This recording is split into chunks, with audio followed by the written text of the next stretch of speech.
Que la paix et la miséricorde d'Allah soient nées sur vous, chers frères et sœurs, et que la bienvenue soit également offerte à toute personne qui nous rejoint aujourd'hui, quelle que soit sa croyance, pour venir chercher la compréhension, la vérité, et peut-être un peu de lumière dans son cœur. La question qui nous est posée aujourd'hui touche à quelque chose que chacun d'entre nous, croyant ou non, recherche sans même toujours savoir le nommer. Comment obtenir la baraka, la bénédiction, dans sa vie? Comment faire pour que le temps que nous vivons, l'argent que nous gagnons, la famille que nous avons, le travail que nous accomplissons, porte du fruit, un fruit qui dure, un fruit qui nourrit, et non simplement une agitation vide qui s'évapore sans laisser de traces? Je voudrais commencer par une observation simple, que beaucoup d'entre vous ont certainement déjà faite sans la formuler ainsi. Il y a des gens qui ont peu, très peu en apparence, un salaire modeste, une maison simple, une vie sans éclat extérieur, et pourtant leur vie est remplie de paix, de stabilité, de générosité, et leurs enfants grandissent droits et heureux. Et il y a d'autres personnes qui ont tout, l'argent, les biens, la réputation, et pourtant leur foyer est en ruine, leur cœur est agité, leur temps leur échappe, et rien ne semble tenir debout bien longtemps. Cette différence, mes frères et sœurs, ce n'est pas une différence de quantité, c'est une différence de baraka. Et c'est précisément pour cela que cette question est d'une importance capitale aujourd'hui, dans un monde qui nous pousse constamment à courir après le plus, alors que le Coran et la Sunna nous enseignent à courir après le béni. Le mot baraka, en langue arabe, vient d'une racine qui évoque la stabilité, la permanence, l'accroissement continu. On dit « Buruk al-Ba'ir », que le chameau s'est agenouillé, s'est posé fermement sur le sol. La baraka, c'est donc cette chose qui s'installe, qui reste, qui grandit avec le temps au lieu de s'épuiser.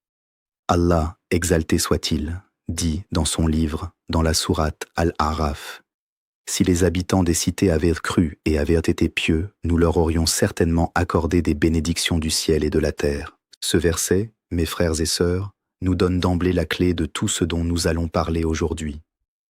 La baraka n'est pas un hasard, ce n'est pas de la chance, ce n'est pas un mystère impénétrable. C'est une conséquence, c'est le fruit direct de la foi authentique et de la piété sincère, la taqwa.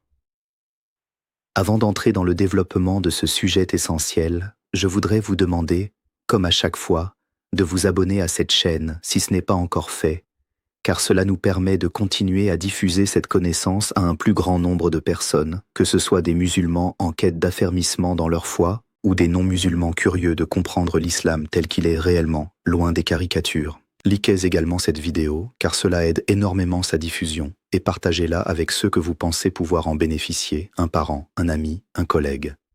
Le prophète, que la paix et la bénédiction d'Allah soient sur lui, a dit « Celui qui guide vers un bien a une récompense similaire à celui qui l'accomplit. » Alors partager cette vidéo, c'est participer, avec l'accord d'Allah, à la bénédiction de quelqu'un d'autre. Entrons maintenant dans le vif du sujet. La première chose qu'il faut comprendre, c'est que la baraka n'est pas uniquement quelque chose que l'on demande, c'est aussi et surtout quelque chose que l'on prépare, que l'on cultive par des actes précis que nous a enseignés notre religion. Le premier de ces actes, le plus fondamental, c'est la sincérité du cœur envers Allah, le tawhid authentique, combiné à la taqwa dont nous avons parlé. Un cœur qui place Allah au centre de toutes ses préoccupations, qui ne cherche pas d'abord le monde, mais cherche d'abord la satisfaction de son Seigneur, ce cœur-là reçoit, par la grâce d'Allah, une ouverture, un allègement, une facilité dans toutes ses affaires. Allah dit dans la sourate At-Talaq, « Quiconque craint Allah, il lui donnera une issue et lui accordera sa subsistance par où il ne s'attend pas. » Ce verset est d'une profondeur immense. Il ne dit pas que la personne pieuse n'aura jamais de difficultés. Il dit qu'elle trouvera une issue, une porte de sortie, là où d'autres resteront bloqués. C'est cela, la baraka. Ce n'est pas l'absence d'épreuves, c'est la présence d'une aide divine qui transforme les épreuves en porte de sortie. Le deuxième pilier fondamental de la baraka, c'est le rapport que nous entretenons avec la prière, la salate. Le prophète, que la paix soit sur lui, disait à sa famille, comme le rapporte l'imam At-Tirmidhi, Ordonne à ta famille la prière et sois patient à son accomplissement. La prière n'est pas seulement une obligation rituelle que l'on accomplit pour cocher une case. C'est un moment de connexion réel avec Allah, 5 fois par jour, qui structure notre temps, qui purifie notre cœur, qui nous rappelle constamment notre dépendance envers notre Créateur. Une personne qui prie avec khushu, avec présence du cœur, verra sa journée organisée différemment, ses priorités clarifiées, son stress allégé. Combien de personnes témoignent que depuis qu'elles ont commencé à prier régulièrement et avec sérieux, leur vie a changé, non pas parce que leurs problèmes ont disparu comme par magie, mais parce qu'elles ont trouvé la force et la clarté nécessaires pour les affronter. Le troisième élément essentiel, mes frères et sœurs, c'est le rapport avec le Coran. Allah dit dans la sourate Sad, « Voici un livre béni que nous avons fait descendre vers toi, afin qu'il médite sur ces versets et que les doués d'intelligence réfléchissent. » Le mot « béni », Moubarak, est directement appliqué au Coran lui-même. Cela signifie que ce livre est une source de baraka pour quiconque s'y attache, le récite, le médite et applique ses enseignements. Le prophète, que la paix soit sur lui, a dit, comme rapporté par l'imam Muslim, « Lisez le Coran, car il viendra au jour de la résurrection comme intercesseur pour ses compagnons. » Une maison où le Coran est récité régulièrement est une maison différente d'une maison où le Coran est absent. Le prophète a comparé cela de manière très frappante dans un hadith authentique rapporté par Al-Bukhari et Muslim. L'exemple de la maison où on se souvient d'Allah et de la maison où on ne se souvient pas d'Allah est comme l'exemple du vivant et du mort. Ce n'est pas une image anodine. C'est une réalité spirituelle profonde. Une maison sans dhikr, sans Coran, est une maison spirituellement morte, même si elle est matériellement riche et confortable. Je voudrais maintenant, avant de poursuivre plus en profondeur, développer un point que beaucoup négligent aujourd'hui, et qui est pourtant central dans la question de la baraka, le rapport à la subsistance licite, le halal. Beaucoup de musulmans se demandent pourquoi leurs invocations ne semblent pas exaucées, pourquoi leur argent fond sans qu'ils sachent où il part, pourquoi ils travaillent énormément sans que cela ne se traduise en stabilité réelle. Souvent, la réponse se trouve dans la nature de ce qu'ils consomment et de ce qu'ils gagnent. Le prophète, que la paix soit sur lui, a raconté l'histoire d'un homme qui voyage longuement, échevelé et couvert de poussière, qui lève les mains vers le ciel en disant « Ô Seigneur, alors que sa nourriture est illicite, sa boisson est illicite, ses vêtements sont illicites, et qu'il a été nourri par l'illicite. Comment alors serait-il exaucé ? » Ce hadith authentique, rapporté par l'imam Muslim, nous montre à quel point la source de nos revenus et de notre alimentation a un impact direct sur la baraka de notre invocation, de notre effort, de notre vie tout entière. Rechercher scrupuleusement le licite dans son travail, dans ses transactions, en évitant l'usure, la tromperie, les gains douteux, c'est poser les fondations mêmes d'une vie bénie. Un autre point fondamental que je souhaite aborder dans cette première partie concerne le rapport aux parents. Le prophète, que la paix soit sur lui, a établi un lien direct et explicite entre la bonté envers les parents et l'accroissement de la subsistance ainsi que l'allongement de la vie, dans un sens béni. Il a dit, comme rapporté par l'imam Al-Bukhari, « Celui qui aime que sa subsistance soit élargie et que sa durée de vie soit prolongée, qu'il maintienne les liens de parenté. Silat ar-Rahim, le maintien des liens familiaux, en particulier envers les parents, est une source immense de baraka. Combien de personnes se plaignent de blocages, de difficultés persistantes, sans réaliser que la cause profonde réside dans une rupture, une négligence, un manque de respect envers un père ou une mère encore vivant, ou même envers la mémoire de parents décédés, qu'on continue à honorer par l'invocation et la charité en leur nom. Poursuivons maintenant notre réflexion en approfondissant davantage ce sujet essentiel avec des preuves supplémentaires tirées du Coran et de la Sunna, ainsi que des applications concrètes pour notre vie quotidienne.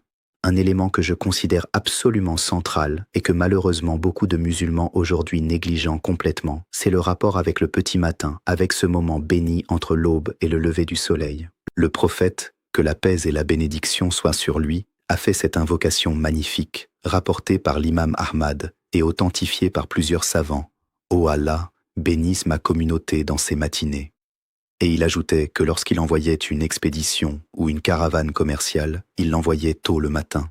Ce n'est pas un hasard culturel arabe. C'est un enseignement prophétique universel. Celui qui organise sa journée autour de la prière de l'aube, qui ne se rendort pas après, qui utilise ses premières heures pour le travail, l'étude, l'organisation de sa journée, verra une baraka particulière dans son temps. Combien de personnes aujourd'hui se plaignent de manquer de temps, alors qu'elles dorment les heures les plus bénies de la journée et se réveillent fatiguées, décalées, en retard surtout. Réorganiser son sommeil pour honorer la prière de Fajr et profiter du petit matin est l'un des secrets les plus concrets et les plus accessibles pour retrouver de la baraka dans son temps. Un deuxième élément à approfondir concerne la simplicité et la modération, la zourde, dans notre rapport au bien de ce bas monde.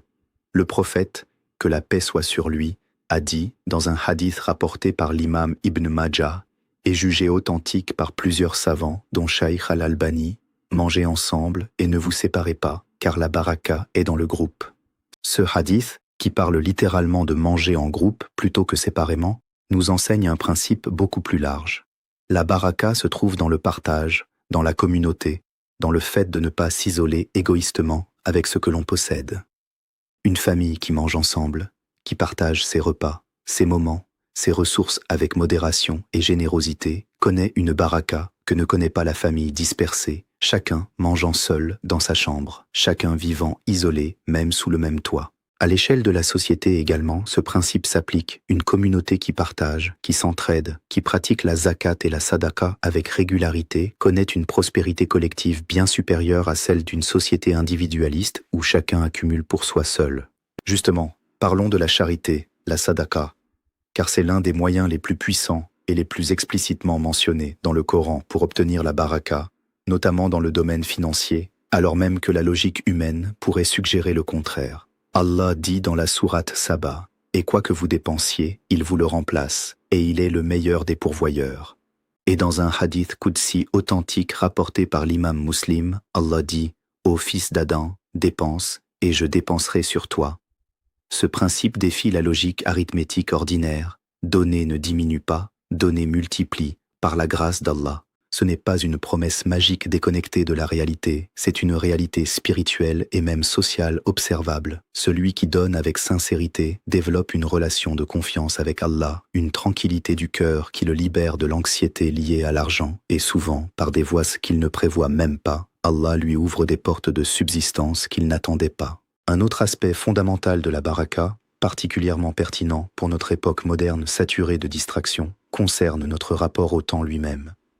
Le prophète, que la paix soit sur lui, a dit dans un hadith rapporté par l'imam At-Tirmidhi, « Les pieds du fils d'Adam ne bougeront pas le jour de la résurrection tant qu'il n'aura pas été interrogé sur 4 choses, sur sa vie, comment il l'a passée, sur sa jeunesse, comment il l'a usée, sur son argent, d'où il l'a acquis et comment il l'a dépensé, et sur son savoir, ce qu'il en a fait.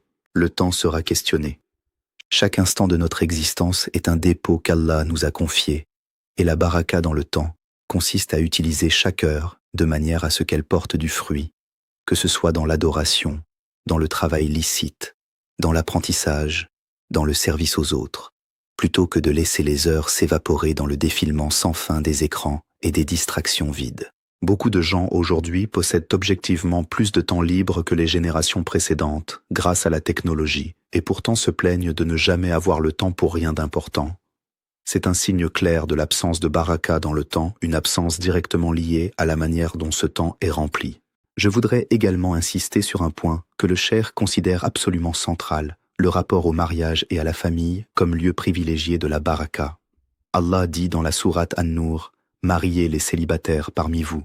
S'ils sont pauvres, Allah les enrichira de par sa grâce. » Le mariage licite, fondé sur la piété et le respect mutuel, est présenté dans le Coran comme une source d'enrichissement, y compris matériel et pas seulement spirituel ou affectif. Un foyer bâti sur la crainte d'Allah, où les époux se traitent avec bonté, où les enfants sont éduqués dans l'amour et la discipline équilibrée, où les invocations circulent naturellement entre les membres de la famille, est un foyer béni au sens le plus concret du terme. À l'inverse, un foyer déchiré par les disputes constantes, l'infidélité, le mensonge, la négligence des droits de chacun, est un foyer où même l'abondance matérielle ne suffit pas à créer le bonheur véritable. Enfin, avant de conclure cette partie du développement, permettez-moi d'aborder un dernier point essentiel, Le dhikr, le rappel constant d'Allah dans notre quotidien. Allah dit dans la sourate Ar-Ra'd, « C'est par le rappel d'Allah que les cœurs se tranquillisent. » Le musulman qui garde sa langue humide du souvenir d'Allah, qui dit « Alhamdulillah » en toutes circonstances, qui invoque le nom d'Allah avant de commencer chaque tâche, avant de manger, avant de sortir de chez lui, avant de conduire, place littéralement la bénédiction divine sur chacune de ses actions. Le prophète, que la paix soit sur lui, disait avant de manger « Bismillah » et s'il oubliait au début, il disait « Bismillahi fi awwalihi wa akhirihi » au nom d'Allah au début et à la fin. Cette petite habitude, en apparence si simple, transforme un acte ordinaire, manger, en un acte béni parce qu'il est accompli avec la conscience constante de la présence d'Allah. Avant de passer à la conclusion, je vous rappelle une fois de plus, chers frères et sœurs, de vous abonner à cette chaîne pour ne manquer aucun de nos prochains contenus, de liker cette vidéo pour soutenir sa diffusion et de la partager largement autour de vous, car la transmission du savoir authentique est elle-même une source immense de baraka, pour vous comme pour celui qui la reçoit. Nous arrivons maintenant à la conclusion de cette réponse, et je voudrais résumer pour vous, de manière claire, les enseignements essentiels que nous avons développés aujourd'hui sur le thème de la baraka. Nous avons vu que la baraka n'est pas un hasard, ni une chance aveugle, mais une conséquence directe de notre relation avec Allah, fondée sur la foi sincère et la taqwa. Nous avons vu que la prière régulière et accomplie avec présence du cœur structure notre vie et attire l'aide divine dans nos affaires. Nous avons vu que le Coran, récité et médité, transforme littéralement l'atmosphère de nos foyers. Nous avons vu que la recherche scrupuleuse du licite, dans notre nourriture et nos revenus, est une condition fondamentale pour que nos invocations soient exaucées et que notre effort porte du fruit. Nous avons vu que la bonté envers les parents et le maintien des liens familiaux ouvrent les portes de la subsistance et de la longévité bénie. Nous avons vu que le petit matin, entre l'aube et le lever du soleil, est un temps béni qu'il nous faut honorer plutôt que gaspiller dans le sommeil. Nous avons vu que le partage, la modération et la charité multiplient, par la grâce d'Allah, ce que nous possédons au lieu de le diminuer. Nous avons vu que le temps lui-même est un dépôt sacré dont nous serons interrogés et que le mariage fondé sur la piété est un lieu privilégié où Allah fait descendre son enrichissement. Et nous avons vu, enfin, que le dhikr constant transforme nos actions les plus ordinaires en actes bénis. Mes frères et sœurs, la baraka n'est donc pas quelque chose de lointain, de réservé à quelques privilégiés ou de purement mystérieux. C'est un chemin clair, tracé par le Coran et la Sunna, accessible à chacun d'entre nous dès aujourd'hui, dès cette prière que nous allons accomplir, dès ce repas que nous allons partager, dès cette parole de rappel que nous allons prononcer. Allah dit dans la sourate Al-A'raf, et je conclus par ce rappel puissant, « Si les habitants des cités avaient cru et avaient été pieux, nous leur aurions certainement accordé des bénédictions du ciel et de la terre. Que chacun de nous, aujourd'hui, prenne la ferme résolution de se rapprocher davantage de son Seigneur, de purifier son cœur, ses gains, son temps et ses relations, afin qu'Allah, dans sa miséricorde infinie, fasse descendre sur sa vie cette bénédiction tant recherchée, cette baraka qui transforme le peu en beaucoup, et qui rend chaque instant de notre existence porteur de sens et de fruits pour cette vie et pour l'au-delà. Je vous invite une dernière fois, chers frères et sœurs, à vous abonner à cette chaîne, à liker cette vidéo, à la partager avec ceux qui pourraient en tirer profit et à écrire « Allah Akbar » dans les commentaires en signe de reconnaissance envers la grandeur de notre Seigneur. Qu'Allah bénisse votre temps, votre subsistance, votre famille et votre foi. Qu'il vous accorde le bien dans cette vie et le bien dans l'au-delà, et qu'il vous préserve du châtiment du feu. Wa Allahu a'lam, et Allah est le plus savant.